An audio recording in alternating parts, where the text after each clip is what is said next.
It's another K-Town beat.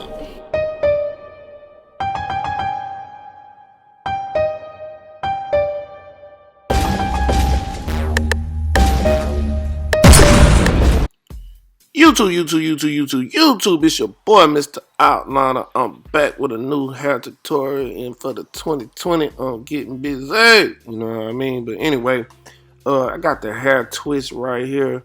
He wants to do a different look. Normally, he just gets a taper and a line, but this time he wanted to cut the sides. Now, the problem that I encounter, because this is very important when you're cutting hair. You have to find out exactly what your client wants, because I thought he wanted it to hang over from the side, but that's not what he really wanted. So on this one side, when I started, I cut it thinking that the hair was going to hang over. And when I was done, I showed him that one side, and then I had to go back and make it look the way that he wanted. He actually didn't want anything hanging from the side. He just really wanted the top.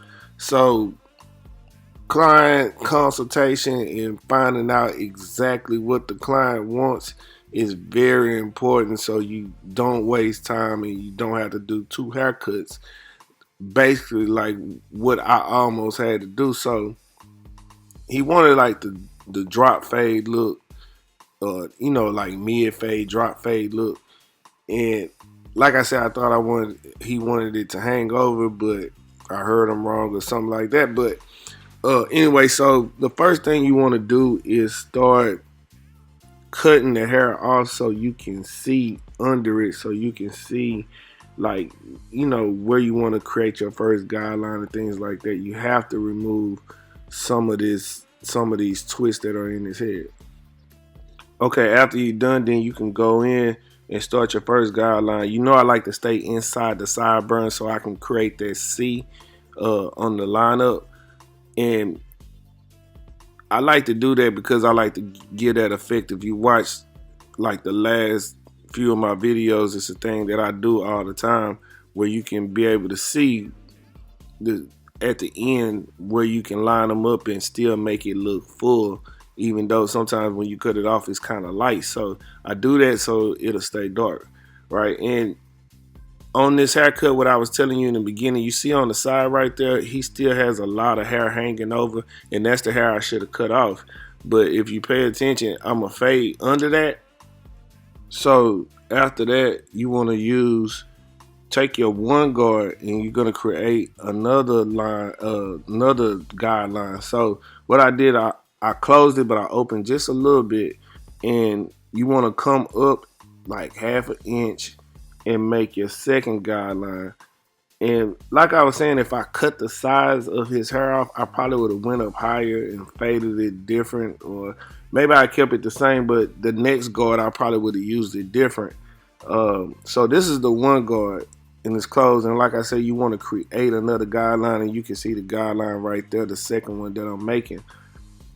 So after you do that, you go close, and then you come back and you open it a little bit. But as you're trying to take away that first guideline with this one, you kind of just want to fade that first guideline out. You go from close to open, and that's what I'm doing right here. So now I take my 1.5 guard and I open it halfway, and I want to clean up the bulk right here. And this is what I was saying, like the other guard, this guard right here, I would have did something different with it if I knew that the size, he didn't want it hanging off the sides. So I took the 1.5 and I basically stayed under the twist instead of coming up and knocking it down and fading it in. But you'll see that in just a second on how I went back and I changed it. So I'm gonna speed it up a little bit, because so you can get to the part of where I had to go back and redo it.